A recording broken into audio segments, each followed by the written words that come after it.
ونشهد أن سيدنا حبيبنا شفيعنا سندنا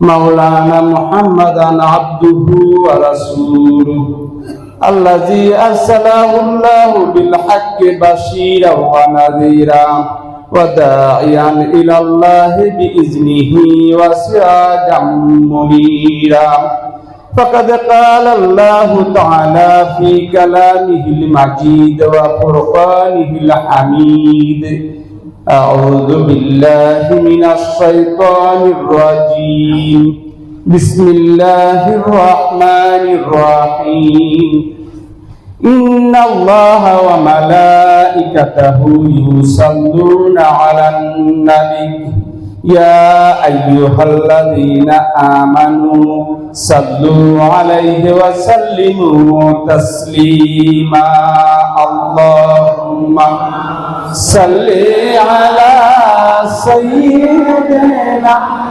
مولانا محمد وعلى علي سيدنا مولانا محمد اللهم صل على سيدنا مولانا محمد وعلى علي سيدنا مولانا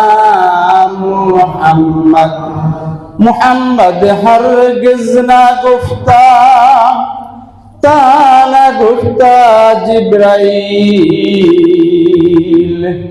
जिब्राइल हरगिज़ ना गुफ्ता ताना गुफ्ता रब्बुल जलील अल्लाहुम्मा सल्ली अला सय्यिदना मौलाना मुहम्मद वअला आलि सय्यिदना मौलाना मुहम्मद अल्लाहुम्मा सल्ली अला सय्यिदना मौलाना मुहम्मद वअला आलि सय्यिदना मौलाना मुहम्मद मदीना मदीना मोमिनों की गुनगुना है दीदारे मदीना आशिकों की तमन्ना है अल्लाहुम्मा सल्ली अला सय्यिदना मौलाना मुहम्मद वअला आलि सय्यिदना मौलाना मुहम्मद अल्लाहुम्मा सल्ली अला सय्यिदना मौलाना मुहम्मद वअला आलि सय्यिदना मौलाना मुहम्मद सल्लल्लाहु अलैहि वसल्लम। কারবালা দরবার শরীফ কর্তৃক আয়োজিত পবিত্র শবে বরাত উপলক্ষে আজকের এই আলোচনা সভা ইসলামী জলসার সম্মানিত বিশ্বাস কেবলা আমার আব্বাজান কেবলা উপস্থিত চাচাজান কেবলা উলামায়ে কেরাম বিভিন্ন জায়গা থেকে আগত আশিকান জাকেরান মুসলিম ভাতৃবৃন্দ যুবক ভাইরা স্নেহের বুঝেগা যারা পর্দার আড়ালে আমার মা ও বোনেরা আসসালামু আলাইকুম ওয়া রাহমাতুল্লাহি ওয়া বারাকাতুহু। সম্মানিত উপস্থিতি, আপনারা যারা এখনো বাইরে ঘোরাঘুরি করতেছেন, আজকে পবিত্র রজনী শবে মেরাজের রজনী। এই রজনীতে ইবাদত করলে, এক রাকাত নামাজ পড়লে 1 বছর 100 রাকাত নামাজের সমান সওয়াব পাওয়া যায়। এই রজব মাসে একদিন রোজা রাখলে এক বছরের রোজা রাখার সমান সওয়াব পাওয়া যায়। একটি রাত্র ইবাদত করলে এক বছর ইবাদত করার সমান সওয়াব পাওয়া যায়। সেই রজনীতে আমরা উপস্থিত, যদিও লোক সংখ্যা কম, আমাদের ইবাদতের উপর বিভিন্ন প্রকার আক্রমণ। ইবাদত কিভাবে শর্টকাট করা যায়, খালি খাটো করা যায়, খালি খাটো করা যায়। গত পরশুদিন আমি ক্লাস করাইতেছিলাম আলিমে, হাদিস পড়াচ্ছিলাম। এক মেয়ে আমাকে জিজ্ঞেস করে বসল, হুজুর শবে মেরাজের রোজা রাখা বলে জায়েজ নাই? আমি বললাম বলবো কে? একজন আলিমেই বলছে, উনিও ক্লাস করাইছেন, তার আগের দিন উনি বলছেন যে শবে মেরাজের কোনো রোজা নাই, শবে মেরাজের কোনো রোজা নাই। তাহলে শবে মেরাজ কি মিথ্যা? শবে মেরাজ কি মিথ্যা? শবে মেরাজে রাসূল সাল্লাল্লাহু আলাইহি সাল্লাম আল্লাহর কাছে গেছেন দিদার করতে। কোন নবী রাসূলকে আল্লাহ তার দরবারে ডেকে নিয়ে যান নাই, কোন নবী রাসূল যান নাই। কোন আলেমকে আল্লাহ রাব্বুল আলামিন তার দরবারে ডেকে নিয়ে যান নাই। একমাত্র রাসূল আকরাম সাল্লাল্লাহু আলাইহি সাল্লামকে আরশে আজিমে ডেকে নিয়ে গেছেন। শবে মেরাজ সম্পর্কে অনেক ওয়াজ করছি, আরো আগে করছি। তারপরেও যেহেতু শবে মেরাজের রজনী, একটু ইশারা দেওয়া দরকার। আজকের এই দিনে রাসূল সাল্লাল্লাহু আলাইহি সাল্লামকে আরশে আজিমে যখন ডেকে নিয়ে গেছেন, এই রজনীতে সবচাইতে বেশি মূল্যবান যে গিফট দিছেন, মূল্যবান যে পুরস্কারটা দিছেন, সেটা হচ্ছে 5 ওয়াক্ত নামাজ। আল্লাহ রাব্বুল অনেক কিছু রাসূল সাল্লাল্লাহু আলাইহি সাল্লামকে দান করছেন, কোরআনের আয়াতের মাধ্যমে, জিবরিল আলাইহিস সালামের প্রেরণের মাধ্যমে, কিন্তু নামাজটা কারো মাধ্যমে দেন নাই। স্বয়ং আল্লাহ রাব্বুল আলামিন নিজ হাতে নিজেই রাসূল সাল্লাল্লাহু আলাইহি সাল্লামকে দান করছেন তার উম্মতের জন্য। এই রজনীকে অস্বীকার করলে ঈমান কতটুকু থাকবে আল্লাহ ভালো। আমি ফুটবল দিতে চাই না, বিবেককে প্রশ্ন করেন। স্বাভাবিক বিবেক যাদের আছে তারাও বুঝতে পারবে যে কেমন আলেম হলে তারা এই কাজ করতে পারে।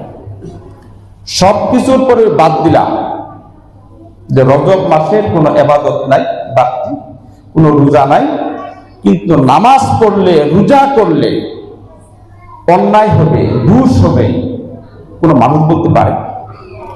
যার সামান্যতম ঈমান আছে, একদম লাস্ট পর্যায়ে ঈমান আছে, সেও বলতে পারে না যে তুমি এই রাত্রে বা এই রজব মাসে ইবাদত বন্দেগী করো না। এটা বলতে পারে বাবা। আপনার আমার ঈমানকে হরণ করার জন্য ইহুদিরা এই চক্রটাকে ঢুকিয়ে দিয়েছে, যাতে মুসলমান ধ্বংস হয়ে যায়। আমি আবার বলছিলাম যে একবার এক ইহুদি আসছে আমাদের বাংলাদেশে, যে বাংলাদেশ, তোমরা কথা বলো না, তোমরা কথা বলো, বসে যাও, কথা বলো না। এক ইহুদি আসছে বাংলাদেশে, শুনছে যে বাংলাদেশের মানুষ সাচ্চা মুসলমান, যে ব্যাপক মুসলমান, তাদেরকে কিভাবে ধ্বংস করা যায়, রিচার্জ করার জন্য বাংলাদেশে আসছে। হুজুর সেইটা আমাদের বাংলাদেশে বহু ইহুদি আছে, বাংলাদেশের মসজিদের ইমাম, অনেক জায়গায় আছে মসজিদের ইমাম। তো উনি আসছেন, আইসা বাংলাদেশে ঘুরে দেখছেন, রিচার্জ করছেন। এক মসজিদে তিনি 5 ওয়াক্ত নামাজ পড়ছেন। যখন দেখছেন যে মাগরিব নামাজের সময়, জোহর নামাজের সময়, আসর নামাজের সময় মসজিদে মানুষ আটে না, কিন্তু ফজর নামাজের সময় এক কাতারের উপরে হয় না, উনি ফজর নামাজটা পড়ে হাইসা দিয়ে গেছেন গা, যে বাংলাদেশে মুসলমান নাই, সব মুনাফিক। বাংলাদেশে মুসলমান নাই, সব মুনাফিক। যে উদ্দেশ্যে বলছেন, জিজ্ঞেস করা হলো কেমনে কিন্তু বুঝলাম, বলে যে রাষ্ট্রের মানুষ ফজর নামাজের সময় নাই, জোহর আসর নামাজের সময় মসজিদে আটে না, এদের ঈমান আছে, ঈমান নাই। অর্থাৎ নামাজের গুরুত্ব সবগুলি সমান, এমনকি সবচেয়ে বেশি গুরুত্ব হইল আসর এবং ফজরের নামাজের ক্ষেত্রে। রাসূল সাল্লাল্লাহু আলাইহি সাল্লাম বলছেন ফজর নামাজ সম্পর্কে, যে ফজর নামাজ পড়া কতটুকু গুরুত্বপূর্ণ মানুষ যদি জানতো, তাহলে হামাগুড়ি দিয়ে মসজিদে যাইত, হামাগুড়ি দিয়ে হলেও সে মসজিদে যাইত। আমরা ফজর নামাজের সময় নাই, জুম্মার নামাজের সময় রাস্তার মধ্যে মানুষ দাঁড়ায়। আমরা যারা নামাজ পড়েন দেখেন, যারা শেষে রাস্তায় যে নামাজ যে দাঁড়ায়। এই হলো আমাদের ইমানের অবস্থা, যার জন্য আমার ইমানকে হরণ করার জন্য বিভিন্ন প্রকার চক্রান্ত চলতেছে। এই সম্পর্কে দু চারটি কথা বলবো, যেহেতু আজকের এই দিনেই রাসূল আকরাম সাল্লাল্লাহু আলাইহি সাল্লাম আমাদের জন্য সবচেয়ে গুরুত্বপূর্ণ জিনিস, সবচেয়ে গুরুত্বপূর্ণ ইবাদত নামাজকে নিয়ে আসছেন। এই নামাজ নিয়ে বিভিন্ন প্রকার মতামত। তার আগে হুজুর কেবলা কয়েকটা কাজের ইশারা দিয়ে গেছেন, কিন্তু সময়ের অভাবে বলতে পারেন নাই, তার একটু বর্ণনা দিব। এক নাম্বার হইতেছে নজমুদ্দিন কুবরা এবং ফখরুদ্দিন রাজি রহমাতুল্লাহ এই সম্পর্কে একটু কথা বলছেন, যে ফখরুদ্দিন রাজি রহমাতুল্লাহ আলাই আঙ্গুল গুলিয়ে কাইটা কাইটা তফসির লেখছেন। তফসিরে কাবি। বাবা, বাংলাদেশে যত শিক্ষা প্রতিষ্ঠান আছে, সেটা কওমি বলেন, আলিয়া বলেন, ইসলামী ভার্সিটি বলেন, কোন ভার্সিটিতেই কোন কওমি মাদ্রাসায় এবং কোন আলিয়া মাদ্রাসায় তাফসির পড়ানো হয় না। আমি আরেকদিন চ্যালেঞ্জ ছুড়ে বলছিলাম, এক আলেমের সাথে চ্যালেঞ্জ ছুড়ছিলাম, উনি আমার চ্যালেঞ্জের জবাব দিতে চাচ্ছিলেন যে আপনি বলেন কি এটা। উনি আমাকে বললেন যে কামিলে তফসিরে বাইজাবি পড়ানো হয়, তফসিরে কাশফ পড়ানো কি তাফসির না? আমি বুঝি না, ওটা তাফসির না। উনি বললেন কেমনে আপনি বললেন? আমি বললাম আমার নাম হইতেছে অমুক, আমি যদি আমার নাম অমুক না বলে অন্যটা না বলি, তাহলে কি আমার নাম অন্যটা হবে? আরেকজন যদি আমার নাম বলে অমুক, আমার নাম সাবুজ ধরেন নোমা, অন্য যদি বলে নজিবউদ্দিন, কবরউদ্দিন ইত্যাদি ইত্যাদি যদি বলে, তাহলে সেটা হবে না। তাফসিরে কাশফ এবং তাফসিরে বাইজাবি ওনার কিতাবের ভিতরে উনি কখনো লেখেন নাই আমার এটা তফসির, উনি লেখছেন এটা তাবিল, ব্যাখ্যা। এবং তফসির এবং তাবিলের মধ্যে পার্থক্যটা কি? তফসির হইতেছে ওই কিতাব, ওই তফসির, ওই কোরআনের ব্যাখ্যা, যেখানে কোরআনের ব্যাখ্যা করা হয়েছে কোরআন দিয়ে এবং হাদিস দিয়ে, নকলি দেওয়া হয়েছে, নকলি জবাব দেওয়া হয়েছে কোরআন দিয়ে এবং হাদিস দিয়ে, ওইটা হচ্ছে তফসির। আর যেখানে ভিতরে কোরআন দেওয়া জবাব দেওয়া হয়েছে, হাদিস দেওয়া জবাব দেওয়া হয়েছে, তারপরে ফেকা মাসলা দেওয়া হয়েছে, ইতিহাস দেওয়া হয়েছে, নিজের ব্যক্তিগত মত পোষণ করা হয়েছে, সেটা তাফসীর নয়, সেটা তাবিল, ব্যাখ্যা। এই পার্থক্য। আর ইমাম ফখরুদ্দিন রাজি রহমাতুল্লাহ আলাই উনি যে তফসিরটা লেখছেন আঙ্গুল কেটে কেটে, এটা হলো পূর্ণাঙ্গ তফসির। উনি কোরআন এবং হাদিস দিয়ে আয়াতের ব্যাখ্যা করছেন, যার জন্য ওনার তফসিরটা হইতেছে সর্বশ্রেষ্ঠ তফসিরের মধ্যে একটা। বুঝতে পারছেন? একটু বিষয় দিয়ে গেলাম। আরেকটা হইতেছে যে মেরাজ সম্পর্কে একটু আলোচনা করতেছিলেন, যদি আরেকটু পড়বেন, যদি সুযোগ হয়, আল্লাহ যদি ওনার স্বাস্থ্য ভালো রাখেন, লাস্টে এসে কথা বলবেন যে মেরাজে গেলেন রাসূল আকরাম সাল্লাল্লাহু আলাইহি সাল্লাম, যে রাসূল আকরাম সাল্লাল্লাহু আলাইহি সাল্লাম তার জিন্দেগিতে কখনো আবু বকর রাদিয়াল্লাহু তাআলা আনহুকে ছাড়া চলেন নাই কোথাও, বিশেষ করে নবুয়ত পাওয়ার পর কোনোদিন চলেন নাই। এই মেরাজে কি তিনি একা গেছেন? মেরাজে কি তিনি একা গেছেন? যখন রাসূল আকরাম সাল্লাল্লাহু আলাইহি সাল্লাম আরশে আজিমে পা রাখতে যাবেন, আরশে আজিমে পা রাখতে যাবেন, তিনি চিন্তা করতেছেন আল্লাহর সাথে সাক্ষাৎ করতে যাব, আল্লাহর সাথে সাক্ষাৎ করতে যাচ্ছি। মুসা আলাইহিস সালাম বেহুশ হয়ে গেছিলেন, তার নূরে রাসূল সাল্লাল্লাহু আল্লাহ রাব্বুল আলামিন একটু তাজাল্লি পাইয়া, আল্লাহর সাথে সাক্ষাৎ হয় নাই, বললাম তারানি তুমি আর কখনো দেখতে পারবা না, সাক্ষাৎ হয় নাই, শুধু একটু তাজাল্লি পাওয়ার কারণে তুমি কারণ মুসা সাইকা, মুসা আলাইহিস সালাম বেহুশ হয়ে পড়ে গেলেন। আর সেই আরশে আজিমে রাসূল আকরাম সাল্লাল্লাহু আলাইহি সাল্লাম সরাসরি আল্লাহর সাথে সাক্ষাৎ করতে যাচ্ছেন। সুম্মা দানা ফাতাদাল্লা ফাকাদ কাবা কাউসাইনি আও আদনা, ফাকানা কাবা কাউসাইনি আও আদনা, যে সুম্মা দানা ফাতাদাল্লা, রাসূল আকরাম সাল্লাল্লাহু আলাইহি সাল্লাম আল্লাহর খুব নিকটবর্তী হলেন। কেমন নিকটবর্তী? দুই ধনুকের মাঝখানে যে পার্থক্য, একদম এরকম নিকটবর্তী হয়েছে। তো এই জায়গায় যাচ্ছেন, আরশে আজিমে পা রাখতে যাচ্ছেন, উনি একটু চমকে গেছেন। আবু বকর রাদিয়াল্লাহু আনহুর কণ্ঠ শুনছেন, হুজুর আমি আছি, আমি আছি। হুজুর জবাব পাইয়া শান্ত হয়ে গেছেন, আবু বকর আমার সাথে আছে। বুঝতে পারছেন? তাই রুহানি ভাবে উনিও সাথে ছিলেন। হুজুর বলতে যে সময়ের অভাবে বলতে পারে নাই। এইভাবে রাসূল আকরাম সাল্লাল্লাহু আলাইহি সাল্লাম আল্লাহর কাছে গেছেন। আল্লাহ রাব্বুল আলামিনের কাছে গেছেন, লম্বা আলোচনা। আল্লাহ রাব্বুল আলামিন রাসূল সাল্লাল্লাহু আলাইহি সাল্লাম বলছেন, দোস্ত তুমি যে আমার কাছে আসছো, কি চান? আপনি আমার কাছে কি চান? দুস্থের বাড়িতে আসছে, কিছু তো উপঢৌকন আমি দিব, কি চান? ইতিপূর্বে আমি আলোচনা করছি, আত্তাহিয়াতু রাসূল সাল্লাল্লাহু আলাইহি সাল্লাম উপঢৌকন দিয়েছেন, দুজনকে মত বিনিময় করছেন, এরপর আরো উপঢৌকন দিয়েছেন। আল্লাহ রাব্বুল আলামিনের কাছে রাসূল সাল্লাল্লাহু আলাইহি সাল্লাম আরজ করলেন, যেহেতু সুযোগ পাইছেন, আল্লাহর কাছে বললেন, হায় বারে খোদা, আমি তো আজীবন থাকবো না, কিয়ামত পর্যন্ত আমার উম্মত থাকবে।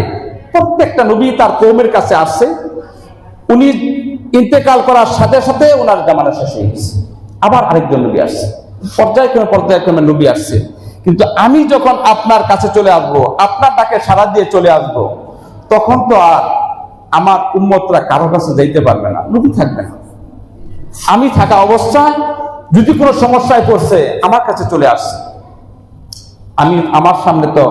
আমাকে তো সামনে পাবে না।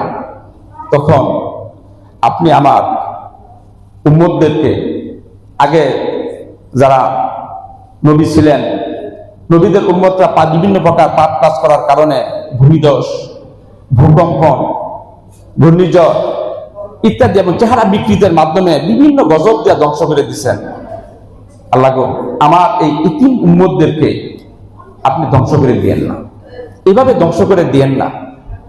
আল্লাহ রাব্বুল আলামিন বলেন, যাও, আমি কবুল করলাম, আমি এভাবে ধ্বংস করে দিব না। আর কি চান আপনি? রাসূল আকরাম সাল্লাল্লাহু আলাইহি ওয়াসাল্লাম বললেন, যাই বাড়ি খোদা, আমি এক সময় থাকবো না, আমার উম্মতরা থাকবে এতিম। তারা আগের বিভিন্ন নবীর বিভিন্ন উম্মতরা ক্ষুধার জ্বালায় না খেয়ে থাকতে মরে গেছে, ক্ষুধার জ্বালায় মারা গেছে। আমার উম্মতদেরকে তুমি না খাইয়া মেরো, না খাওয়াইয়া তুমি মাইরো। আল্লাহ রাব্বুল আলামিন তাও কবুল করলেন। এরপরে জিজ্ঞেস করলেন, আপনি আর কি চান? তখন বললেন যে আমার উম্মতদেরকে, তারা বুঝে না, আমার সুবত তারা পাবে না, তখন তারা বিভিন্ন পাপ কাজ করবে। আল্লাহ, আমার উম্মতদেরকে তুমি মাফ করে দাও। আল্লাহ রাব্বুল আলামিন 70,000 উম্মতকে মাফ করলেন। আবার তিনি চাইছেন, এইভাবে 70,000 বার রাসূল পাক সাল্লাল্লাহু আলাইহি ওয়াসাল্লাম আল্লাহর কাছে উম্মতের জন্য ক্ষমা চাইছেন, 70,000 বার মাফ করছেন। এরপরে বার যখন চাইছেন, তখন রাসূল আকরাম সাল্লাল্লাহু আলাইহি ওয়াসাল্লাম আল্লাহ বলছেন, নবী গো, আর হবে না, আজকে আর আপনার উম্মতের মাফের ফয়সালা আমি করবো না, তুমি আপনার উম্মতকে মাফ করবো। আপনার উম্মতকে আমি মাফ করব, তবে কখন? কিয়ামতের ময়দানে, যখন আপনি আমার পাশে বসা থাকবেন, সকল নবীর উম্মত, সকল নবীর সামনে আপনি যাবেন, যাহা চাবেন আমি তাই দিব। রাসূল আকরাম সাল্লাল্লাহু আলাইহি ওয়াসাল্লাম কাল কিয়ামতের মাঠে বসে বসে উম্মতের জন্য ক্ষমা চাবেন এবং সকল উম্মতকে সাথে নিয়ে তারপরে বেহেশতে যাবেন। সুবহানাল্লাহ বলতাম না? আমার নবী তো চাইতে পারতেন যে আমি রাইখে আসছি ফাতেমাকে, আমি রাইখে আসছি আলীকে, হাসান হুসাইনকে রাইখে আসছি, এদের জন্য কিছু করেন, এদের জন্য কিছু করেন। তিনি আহলে বাইতের জন্য কিছু চান নাই, তিনি সর্বদাই উম্মতের জন্য শুধু কাঁদছেন। এমনকি আল্লাহ রাব্বুল আলামিনের দরবারে যাইয়াও শুধু উম্মত করেই কাঁদছেন। মৃত্যুর পূর্ব পর্যন্ত, দুনিয়া থেকে উনি বিদায় হওয়ার পূর্ব পর্যন্ত শুধু উম্মত করেই কাঁদছেন। বাবা, তারপরেও আমরা সেই নবীর উপর বিভিন্ন প্রকার তহমত দিই, অনেক প্রকার গালি দিই, মুখ ফুসকে আমাদের অনেক কিছু বাইর হয়ে পড়ে, এমনকি আলেম সমাজ পর্যন্ত। আল্লাহ রাব্বুল আলামিন আমাদের সকলকে হেদায়েত দান করুন এবং ওই সমস্ত খারাপ লোকদের সুবত থেকে আল্লাহ রাব্বুল আলামিন আমাদেরকে মাহরুম রাখেন, দূরে রাখেন। আমরা যেন আল্লাহ রাসূলের মহব্বত এবং সম্মান সদা সর্বদা দিতে পারি, সেই তৌফিক যেন আল্লাহ রাব্বুল আলামিন আমাদেরকে দান করেন। সকলে বলে আমিন। আল্লাহুম্মা সাল্লি আলা সাইয়্যিদিনা মাওলানা মুহাম্মদ ওয়া আলা আলি সাইয়্যিদিনা মাওলানা মুহাম্মদ। আল্লাহুম্মা সাল্লি আলা সাইয়্যিদিনা মাওলানা মুহাম্মদ ওয়া আলা আলি সাইয়্যিদিনা মাওলানা মুহাম্মদ সাল্লাল্লাহু আলাইহি ওয়াসাল্লাম। ভালো ভালো দুজন বক্তা আছে, ওনারা দীর্ঘ সময় আলোচনা করবেন। আমি সংক্ষিপ্ত আকারে নামাজ বলছিলাম যে নামাজ সম্পর্কে দুটি কথা বলবো। আমাদের সমাজে লা মাযহাবদের উৎপাত একটু বেড়ে গেছে, আপনারা লক্ষ্য করছেন। বিভিন্ন জায়গায় মসজিদ করতেছে, মাহফিল করতেছে এবং মানুষদেরকে ধরে নিয়ে বিভিন্ন প্রলোভন দেখাইয়া আমাদের ঈমানটাকে নষ্ট করার জন্য চেষ্টা করতেছে। বিশেষ করে নামাজের ক্ষেত্রে ওনাদের মসজিদে যারা যে নামাজ পড়ছেন দেখবেন ওনাদের নামাজ আর আমাদের নামাজটা ভিন্ন, অন্যরকম নামাজ। গতকালকে আমার এক কলিগ বলতেছে, আমার সহকর্মী, ফুলবাড়ি এক মসজিদে নামাজ পড়বার গেছি, জুমার নামাজ পড়তেছি। যখন ওয়ালা দলিল বলছে ইমাম সাহেব আমিনকে এমন ঠেলা মারছে যে আমি ভয় পেয়ে গেছি যে কি হইল, কেউ গর্ত ভেঙে গেল আর কিনা। উনি এরকম ওনাদের নামাজের সাথে আমাদের নামাজের পার্থক্য, এই পার্থক্য করতে যাইয়া ওরা মত পোষণ করে এই আমিন যারা যুক্ত বলে না তাদের নামাজ হয় না, রাফুল ইয়াদাইন যারা করে না তাদের নামাজ হয় না, হাত যারা বুকে বাঁধে না তারা নামাজ হয় না, তাদের নামাজ হয় না, ইমামের পিছনে যারা কেরাত পড়ে না তাদের নামাজ হয় না। এই ব্যাপারে কি মত আছে সংক্ষিপ্ত আকারে একটু আলোচনা করব। আমরা জানি ইমাম 4 জন। মাযহাব সম্পর্কে আজকে আলোচনা করবো, সময় কম, আরেকদিন যদি আল্লাহ রাব্বুল আলামিন সুযোগ দেয় মাযহাব সম্পর্কে আলোচনা করব। আমরা জানি 4 মাযহাব, প্রত্যেক মুসলমানের জন্য এটা জানা উচিত। 4টা মাযহাব, 4টা মাযহাবই হক, 4টা মাযহাবই হক। আমিন জুড়তে বলার পক্ষেও দলিল আছে, আসতে বলার পক্ষেও দলিল আছে, রাফুল ইয়াদাইন বারবার করার পক্ষেও দলিল আছে এবং না করার পক্ষেও দলিল আছে, হাত বুকে বাঁধারও দলিল আছে, নিচে বাঁধারও দলিল আছে, এবং সূরা ফাতিহা ছাড়া নামাজ হবে কি হবে না এদের পক্ষে বিপক্ষে দলিল আছে। তাহলে সর্বপ্রথম আমরা একটা আলোচনা করি যে রাফুল ইয়াদাইন, প্রথমে আমাদের কি করতে হয়? রাফুল ইয়াদাইন করতে হয়। আমরা প্রথম একবার রাফুল ইয়াদাইন করি যারা আমরা হানাফি মাযহাবে। যারা শাফি মাযহাবে তারা বারবার করে, রুকুতে যাওয়ার সময়, রুকুতে ওঠার সময়। এটা হইতেছে শাফি মাযহাবের মত, বারবার রাফুল ইয়াদাইন করা শাফি মাযহাবের মত। আর একবার রাফুল ইয়াদাইন করা সর্বপ্রথম তাকবীর তাহরিমার সময়, এটা হচ্ছে আমাদের হানাফি মাযহাবের মত। আমরা হানাফি মাযহাবের যারা অনুসারী তারা এই মত পোষণ করি। এখন শাফি মাযহাবের মত হক, তবে এই রাফুল ইয়াদাইন করাটা হইতেছে সুন্নাহ। সুন্নত যদি তরক হয় নামাজ কি বাতিল হবে? সুন্নত তরক হইলে নামাজ বাতিল হবে না, এটা সকল ইমামের মত। সুন্নাহ কেউ কেউ মত পোষণ করছে এটা মুস্তাহাব। বুঝতে পারছেন? হযরত আব্দুল ইবনে উমর রাদিয়াল্লাহু থেকে riwayat আন্না কালা কানা রাসূলুল্লাহ সাল্লাল্লাহু আলাইহি সাল্লাম রাফা ইয়াদাইনি হাজ্জু মানকাবাইহি ইজা ইফতিতাহা সালাত। যখন তিনি নামাজ শুরু করতেন রাসূল সাল্লাল্লাহু আলাইহি সাল্লাম তাকবীরে তাহরিমে দিয়ে হাত উঠাইয়া নামাজ পড়তেন। ওয়াইজা কাব্বারা, যখন রুকুর জন্য যখন তাকবীর দিয়া যাইতেন তখন হাত উঠাইতেন।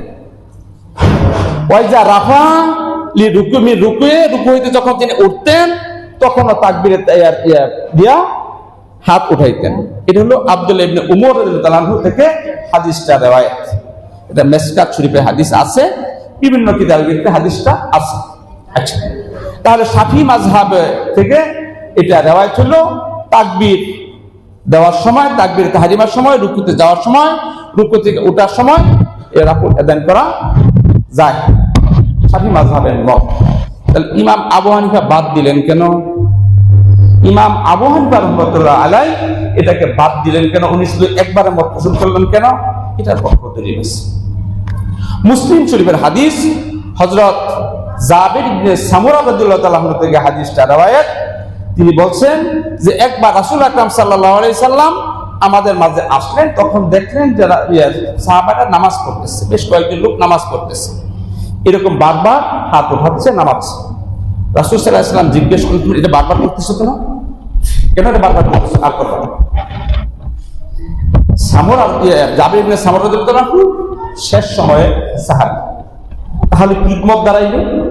এবং হযরত আব্বাস রাদিয়াল্লাহু আনহু এবং ইবনে আব্বাস রাদিয়াল্লাহু আনহু থেকে রওয়ায়াত, ওনার মত শুনেছেন রাসূল আকরাম সাল্লাল্লাহু আলাইহি ওয়াসাল্লাম এরকম বারবার রাফুল আদায় ইসলামের প্রাথমিক যুগে করতেন, পরে আর করেন নাই।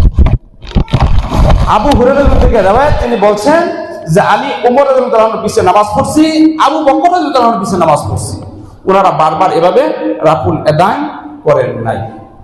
অতএব এটা ইসলামের প্রাথমিক যুগে ছিল, পরবর্তীতে হাদিসটা রহিত হয়ে গেছে। অতএব রাফুল আদায় একবারই করতে হবে। তবে যেহেতু চাইরো ইমাম হক, যদি কেউ শাফি মাযহাবের অনুসরণ কইরা এই রাফুল আদায় করে, তাহলে তার নামাজ হবে, সমস্যা নেই। কিন্তু ওরা বলে রাফুল আদায় বারবার না করলে নামাজই হবে, এটা কথাটা ভুল। কারণ সকল ইমামের মত পোষণ করছেন, কেউ বলছেন সুন্নাহ আর কেউ বলছেন এটা মুস্তাহাব। বুঝতে পারছেন? তাহলে রাফুল আদায়টা কারবার শেষ। এখন হলো হাত বাঁধা। হাত বাঁধা, কেউ হাত বাঁধে বুকের ভিতর, কেউ হাত বাঁধে এখানে, আবার কেউ ছেড়ে দেয়। ইমাম শাফি মাযহাবের মতে হাত বাঁধা হইতেছে বুকের উপর, ওনারা বুকের উপর হাত বাঁধে। দেখবেন যারা লামাজাব তারা হাত বুকে বাঁধে, বা শাফি মাযহাব অনুসারী বুকে হাত বাঁধে। আর যারা ইমাম আবু হানিফা রাহমাতুল্লাহ আলাইহির অনুসারী, তারা হাত বাঁধে নাভির। আর ইমাম মালিক রাহমাতুল্লাহ আলাইহির মত হইতেছে হাত ছেড়ে দেয়, হাত ছেড়ে দেয়, হাতই বাঁধে।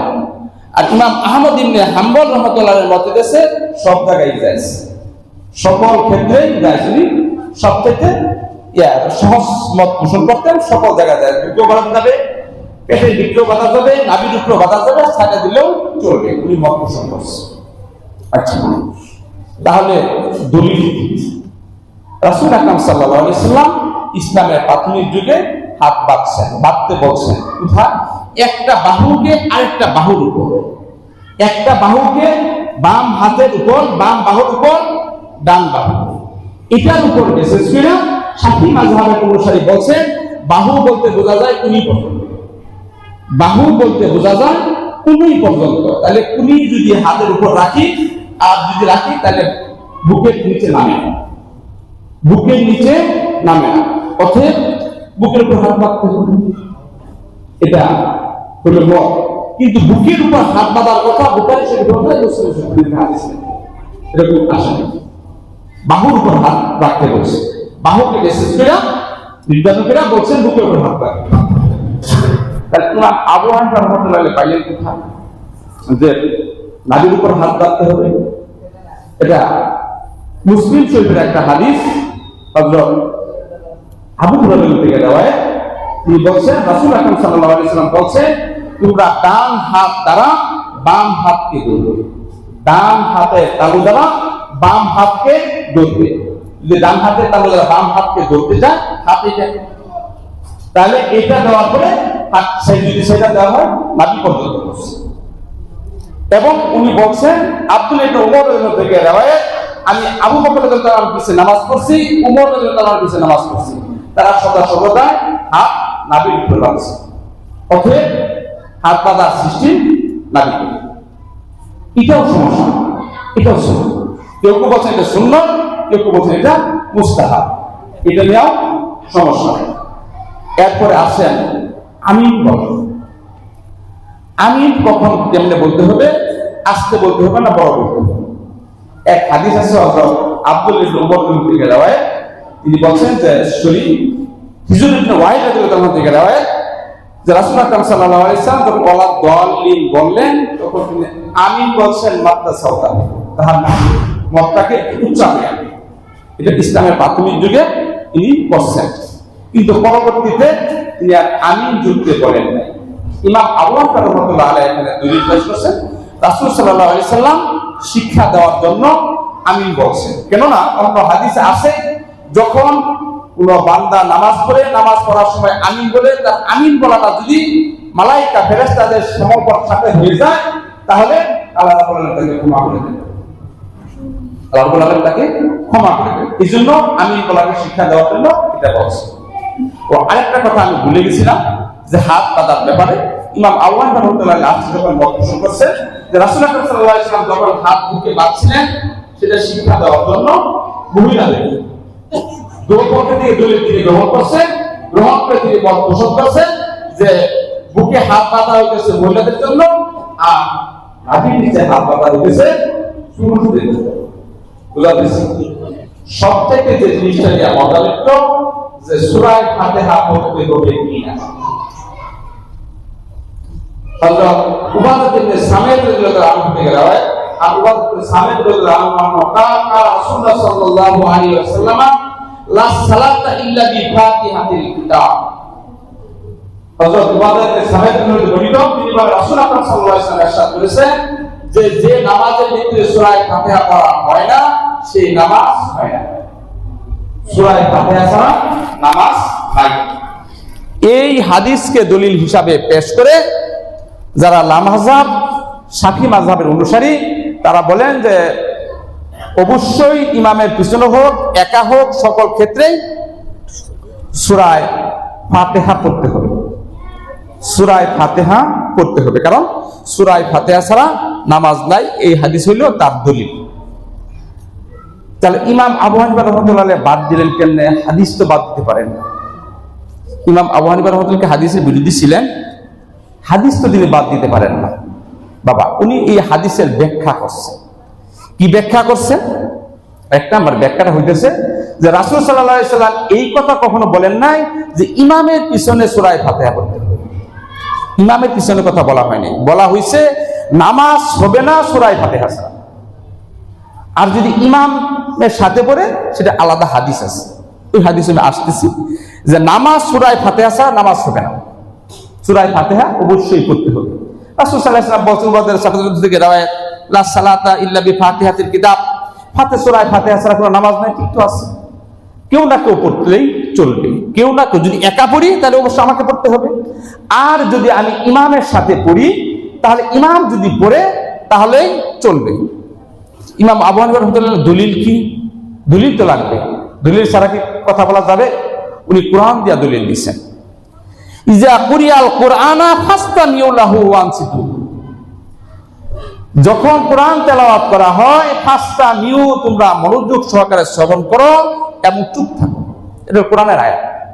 তাহলে কোরআন তেলাওয়াতের সময় যদি আমিও কোরআন তেলাওয়াত করি কিন্তু কোরআন তেলাওয়াত শুনলাম না, তাহলে কোরআনকে অবমাননা করা, কোরআন বিরোধী কাজ, এটা কখনো হতে পারে না। কোরআনের হুকুম যখন এসে যায় তখন যদি ওই হাদিসকে আমি ধরিও তাহলে হাদিস টিকে না, কোরআনের সামনে হাদিস টিকবে না। কিন্তু ওই হাদিস কোরআন বিরোধী না।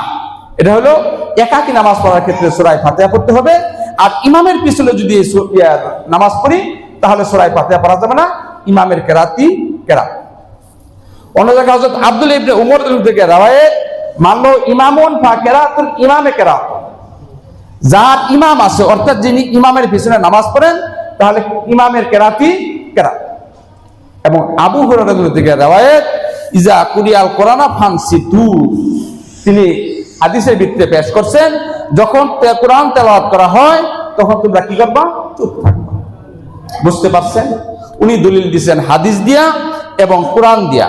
যখন কোরআন দিয়া দলিল দেওয়া হয় তখন হাদিস সেগুলি যদি হাদিসগুলি আমরা মাইনেই নেই যে সকল ক্ষেত্রে রাসূল সাল্লাল্লাহু আলাইহি ওয়াসাল্লাম সূরা ফাতিহা পড়তে বলছেন, এটা ইসলামের প্রাথমিক যুগে, পরবর্তী সেটা রহিত হয়ে গেছে কোরআনের আয়াতের মাধ্যমে এবং অন্যান্য হাদিসগুলির মাধ্যমে, সেগুলি রহিত হয়ে গেছে। কারণ আবু হুরায়রা থেকে রওয়ায়াত আসছে ইমামের পিছনে কোরআন তেলাওয়াত করা যাবে না। আর আবু হুরায়রা ছিলেন সাহাবী সবচেয়ে বড় মুহাদ্দিস। ইসলামের মধ্যে কয়েকজন ব্যক্তি আছিলেন, হযরত আব্দুল্লাহ ইবনে আব্বাস ছিলেন সবচেয়ে বড় মুফাসসির, আর আবু হুরায়রা ছিলেন সবচেয়ে বড় মুহাদ্দিস, সবচেয়ে বেশি হাদিস তিনি রওয়ায়াত করছেন। অতএব এই দলিলই সেখানে গ্রহণযোগ্য। সূরা ফাতিহা না পড়লে নামাজের কোনো সমস্যা হবে না, এবং আমাদের ইমামের মতে সূরা ফাতিহা পড়া যাবে, মাকরুহে তাহরিমি তিনি বলছেন। কারণ যদি সূরা ফাতিহা পড়া হয় তাহলে কোরআনের সাথে বিরোধিতা করা হয়। হাদিসের কোরআনের দলিল শেষ, এবার আসে আকলি দলিল। আমার বিবেক কি বলে? বিবেক দিয়ে আমি প্রমাণ করি। সকল ইমামের মতে যদি কোনো ব্যক্তি রুকুতে যাইয়া রুকুতে যাইয়া পাইল, রুকু পাইল, তাহলে সে ওই রাকাত নামাজ পাইল। সকল ইমামের মত দলিল। তাহলে যে ব্যক্তি রুকুতে যাওয়ার সময় ইমাম রুকুতে গেছেন, এই সময় তিনি নামাজে যাইয়া হাজির হয়েছেন, উনি কি সূরা ফাতিহা শুনছেন? শুনেনও নাই, পড়েনও নাই, তার জন্য নামাজ হওয়ার কথা না। তাহলে তো ওনাদের দলিলই এখানে বাতিল হয়ে যায়, ওনাদের দলিল এখানে টিকে না। কারণ আমি ওই রাকাতটা পাইছি। 2 নাম্বার আকলি দলিলটা হইতেছে যে ইমামও কোরআন তেলাওয়াত করতেছে, আমিও কোরআন তেলাওয়াত করতেছি। দুইজন একসাথে যদি দুইজন কোরআন তেলাওয়াত করে বা কথা বলে, গতি কি সমান হবে? সবার গতি সমান হবে না। যেমন আমরা নামাজ পড়ি, কোন মসজিদে নামাজ পড়তে এশার নামাজের সময় লাগে 8 মিনিট, কোন জায়গায় 10 মিনিট, কোন জায়গায় 12-13 মিনিট, কোন জায়গায় 17-18 মিনিট লাগাই, তাই না? তাহলে আমি যখন সূরা ফাতিহা পড়া শুরু করলাম, ইমাম সাহেব তো যাবো সিজদায়, রুকুতে, তখন আমি কি করব? দাঁড়াই দাঁড়িয়ে সূরা ফাতিহা শেষ করবো? আমার সূরা ফাতিহা শেষ হয়নি, ইত্যবার শুধু রুকুতে উঠে পড়বেন। রুকু করা ফরজ, রুকু করাটা কি ফরজ? যদি আমার রুকু ছুটে যায়, নামাজ হবে না। তাহলে এখানেও আকলি দলিল টিকে না। অতএব ইমামের পিছনে সূরা ফাতিহা পড়তে হবে না। বুঝতে পারছেন? আপনার আমার ইমাম যেন হরণ করতে না পারে। আবার একটু রিভিশনে যাচ্ছি। আমিন বলা, রাফুল এদাইন করা এবং হাত বাঁধা, এগুলি সুন্নত মুস্তাহাব। সুন্নত মুস্তাহাব ছুটে গেলে নামাজ অপূর্ণ হবে, নামাজ বাতিল হবে না। বুঝতে পারছেন? তো ওনারা যে আমার ইমান হরণ করতেছে, নামাজটা আমার বাতিল হয়ে যাবে, এটার কোনো যুক্তিকতা নাই। আর সূরা ফাতিহা পড়ার ব্যাপারে কোরআনের ক্ষেত্রে হাদিস দলিল হিসাবে চলে না। অতএব কোরআন যেহেতু বলছি যা কুরিয়াল কোরআনা ফাস্তামিউ লাহু ওয়ানসিতু, যখন কোরআন তেলাওয়াত করা হয় তোমরা শ্রবণ করো এবং চুপ থাকো। অতএব ওইখানে সেই দলিলও শেষ। বুঝতে পারছেন?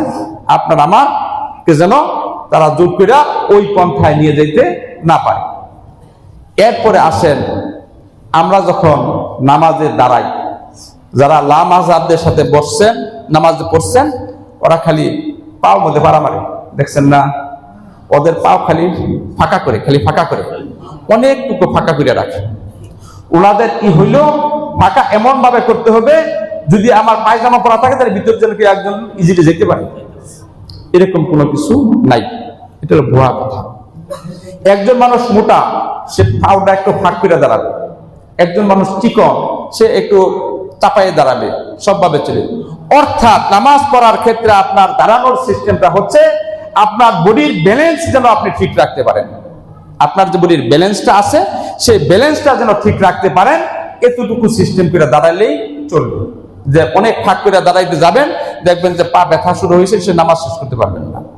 সমস্যা না, আপনার যেভাবে আরাম হয় সেভাবে। ইসলাম শব্দ তো শান্তি, ইসলাম শান্তির ধর্ম।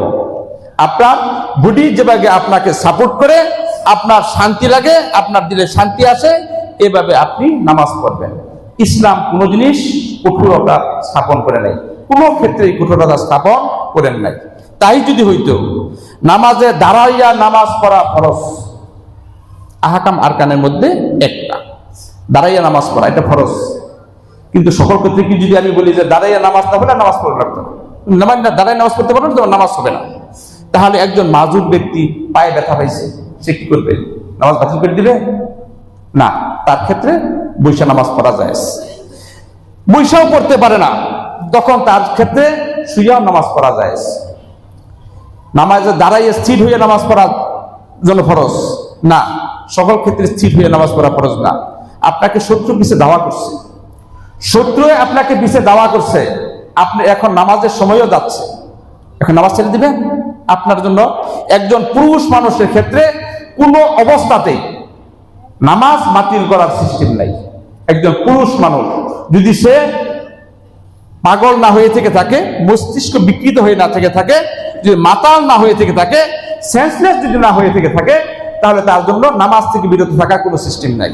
তাকে বাগে তাড়া করুক, কোন শত্রু অস্ত্র নিয়ে তাড়া করুক, তাকে নামাজ পড়তে হবে। কি সিস্টেমটা? আল্লাহু আকবার করে হাত ছেড়ে দিবে, সাইডা দিয়ে নামাজের সকল কাজ সে করতে থাকে। রুকু করা ফরজ, সিজদা করা ফরজ। রুকু সিজদা করবে কেমনে? ইশারায় করে যাবে। এইখানে যদি আমি বসে থাকি যে রুকু করা ফরজ, মাটিতে লইয়া পইরা, সিজদা করা ফরজ, কপাল কান নাক ছুঁইয়া, এই ফরজ এখানে কাটবে না, কারণ আমি মাজুর, আমি বিপদগ্রস্ত।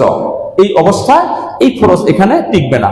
আমি ইশারাতা সকল কাজ আমি করে যাব। বুঝতে পারছেন? আমাদের ইসলাম আল্লাহ রাসূল আকরাম সাল্লাল্লাহু আলাইহি সাল্লাম আমাদের মাঝে দিয়ে গেছেন উন্নতার জন্য, সকল ক্ষেত্রে সকল ভাবেই মানুষ যেন ইসলামের অনুশাসনগুলি, ইসলামের কার্যকলাপগুলি পালন করতে পারে, যার জন্য রাসূল আকরাম সাল্লাল্লাহু আলাইহি সাল্লাম সহজ করে গেছেন। যাব ছেড়ে দেবেন, যাব অন্য বিষয়।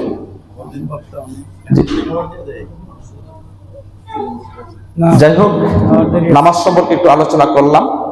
আপনারা সতর্ক থাকবেন যাতে কেউ এসে, কোন ইহুদিদের দালাল এসে আপনার আমার ঈমানকে নষ্ট করতে না পারে।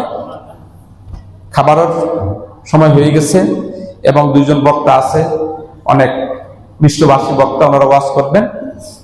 যেহেতু আজকে শবে মেরাজের রাত, এই রাতেই আমাদের উপর নামাজ ফরজ হয়েছে, এই নামাজটাকে যেন আমাদের ক্ষতিগ্রস্ত করতে না পারে কেউ, যার জন্য দুই চারটি কথা বললাম। আপনারা আমল করার চেষ্টা করবেন। আল্লাহ রাব্বুল আলামিন আমাদের সকলকেই যেন সঠিকভাবে আমল করার তৌফিক দান করেন। সকলে বলে আমিন। আসসালামু আলাইকুম ওয়া রাহমাতুল্লাহি ওয়া বারাকাতুহু। একামত দেওয়া এটা ফরজ, ওয়াজিব না। দুই পক্ষে দলিল আছে, একবার পড়ার দলিল আছে এবং দুইবার পড়ার দলিল আছে।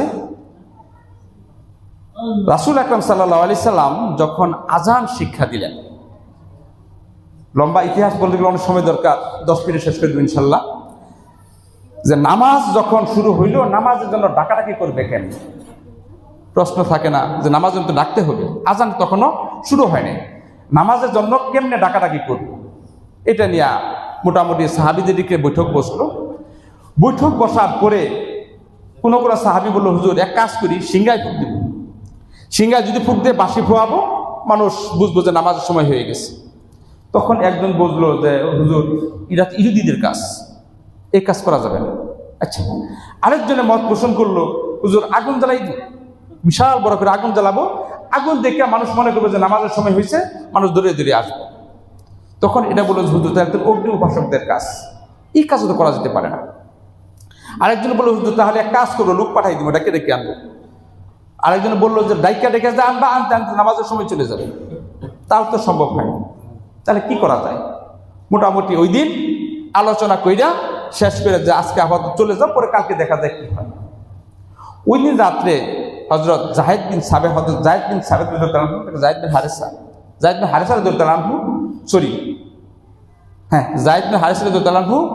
স্বপ্ন দেখলেন যে একজন ব্যক্তি সিংহা লইলে যেতেছে। স্বপ্নে দেখছেন সিংহা লইয়ে যেতেছে, তিনি দৌড়ে গেছেন যে ভাই একটু দাঁড়াও, কেন ডাকছো আমাকে? বলে আমি একটা সিংহা কিনবো। কেন সিংহা কিনবা? যে আমি নামাজের জন্য মানুষকে ডাকবো, এই জন্য আমি এই সিংহাটা কিনবো। তখন উনি বলতেছেন যে শোনো, এটা তুমি বলবা কিনা, আমি এর সাথে উত্তম কোনো বাক্য শিখিয়ে দিই। তখন তিনি বাক্য শিখিয়ে দিয়েছেন। ওইখানে তিনি যে আজান শিক্ষা দিছিলেন, প্রত্যেকটা বাক্য দুইবার করে বলে আজান শিক্ষা দিচ্ছেন। স্পষ্ট হাদিস, দুইবার করে বাক্য শিক্ষা দিচ্ছেন। উনি পরের দিন সকালে ঘুমোতে উঠেই দৌড়িয়ে গেছেন মসজিদে নববীতে। যাইয়া মসজিদে গেছেন, যাইয়া দেখেন হুজুর সাল্লাল্লাহু আলাইহি ওয়াসাল্লাম আসছেন। হুজুরকে ছাও দিয়ে যেয়ে বলছেন, হুজুর এই ঘটনা আমি স্বপ্নে দেখছি। হুজুর খুশি হয়ে গেছেন। আল্লাহ রাব্বুল আলামিন যে সিংহা বিক্রি করবার নিকে আসলেন, জিবরাইল আলাইহিস সালাম শিক্ষা দিয়ে গেছে। উনি দেখে বলেন যে তুমি এক কাজ করো, বেলালকে শিখিয়ে দাও, বেলাল রাদিয়াল্লাহু আনহুকে শিখিয়ে দাও। উনি বেলাল রাদিয়াল্লাহু আনহুকে শিখিয়ে দিলেন, বেলাল রাদিয়াল্লাহু আনহু আজান দিচ্ছেন। আজান শুইনা উমর রাদিয়াল্লাহু আনহু চাদর টানতে টানতে দৌড়িয়ে আইছেন। হুজুর আপনি এটা পাইলেন কি বাক্য? বলে যে জায়েদ আইসা শিক্ষা দিছে। উনি বলে স্বপ্ন দেখছে। আমিও স্বপ্ন দেখছি। ওই দিন 14 জন সাহাবী এই স্বপ্ন দেখছিলেন। সকল বাক্য দুইবার বলার আছে, একবার বলার কথা নাই। তবে একবার বলার পক্ষেও হাদিস আছে। ওটা শিক্ষাদানের ক্ষেত্রে দেওয়া হয়েছে। আবার এক্ষেত্রে আজানের শব্দ হইতেছে 15টা। আবার হযরত মালিক রহমাতুল্লাহ আলাইহির মতে, ইমাম শাফিঈ রহমাতুল্লাহ আলাইহির মতে 19টা বাক্য বলা হয় আজানের ক্ষেত্রে। সেটা হইতেছে, এটারও একটা ইতিহাস। একবার রাসূল আকরাম সাল্লাল্লাহু আলাইহি সাল্লাম এক মসজিদে নামাজ পড়বেন, এক সাহাবী আজান দিচ্ছিলেন। ওই আজান শুনে ইবনে মাহজুরা রাদিয়াল্লাহু আনহু, উনিও তখনও মুসলমান হন নাই, ওই যখন আশহাদু আল্লা ইলাহা ইল্লাল্লাহ বলছে, তিনি ওই শব্দটাকে ছোট করেছিলেন, সব করে বলতেছি বিশালী ছোট করে বলছে। আর রাসূল আকরাম সাল্লাল্লাহু আলাইহি ওয়াসাল্লাম তাকে ডাকতেন। ওই আজানের শব্দগুলি উনি ব্যঙ্গাইতেছিল, যেহেতু কাফের ছিল, উনি ব্যঙ্গাইয়া আজানের শব্দগুলি বলতেছিল। কিন্তু ইবনে মাহজুর রাদিয়াল্লাহু আনহুর কণ্ঠ ছিলেন অনেক সুন্দর কণ্ঠের অনুসারী। যখন আজান শেষ হয়েছে, এই কণ্ঠ রাসূল সাল্লাল্লাহু আলাইহি ওয়াসাল্লাম কানে শুনছে, উনি ডেকে নিয়ে আসছেন যে, এই মাহজুর, তুমি এদিকে আসো, তুমি কি বলতেছিলা, এই বাক্যগুলি আবার বলো তো। পরে উনি আজানের শব্দগুলি আবার বলছেন পুরাটা। কিন্তু যখন আশহাদু আল্লাহ ইলাহা ইল্লাল্লাহ এবং আশহাদু আন্না মুহাম্মাদুর রাসূলুল্লাহ এটা বলতে গেছিলেন, তিনি আস্তে আস্তে বলতেছিলেন। কিন্তু রাসূল সাল্লাল্লাহু আলাইহি ওয়াসাল্লাম বলছেন যে, নাই, জুড়তে বলো, ধমক দিয়েছেন। তখন তিনি আবার পাল্টাইয়া জুড়তে বলছেন। এই জন্য ইমাম শাফিঈ মাযহাব অনুসারী কেউ কেউ বলেন যে এটাকে তারজি বলা হয়, তারজি। একবার আস্তে আস্তে বলে পরে আবার জুড়তে বলতে হবে। এটার পক্ষেও দলিল আছে। একামতের ক্ষেত্রে এরকম আছে যে একবার বলার পক্ষেও দলিল আছে, দুইবার বলার পক্ষেও দলিল আছে। যার পরিপ্রেক্ষিতে শাফিঈ মাযহাবের অনুসারী যারা, তারা একবার বলেন। কিন্তু ইমাম আবু হানিফা রাহমাতুল্লাহর অনুসারী যারা দুইবার বলেন। একবার বলার ক্ষেত্রে কোনো সমস্যা নাই, অসুবিধা নাই, বলা যাবে। যেহেতু আমরা শাফিঈ আর হানাফি মাযহাব অনুসারী, আমরা দুইবারই বলবো। এটা ফরজ ওয়াজিব কিছু না, এটা নিয়ে মতানৈক্য কইরা ঝগড়া করার কোনো কিছু নাই। আমরা জানি চারো ইমামি হক।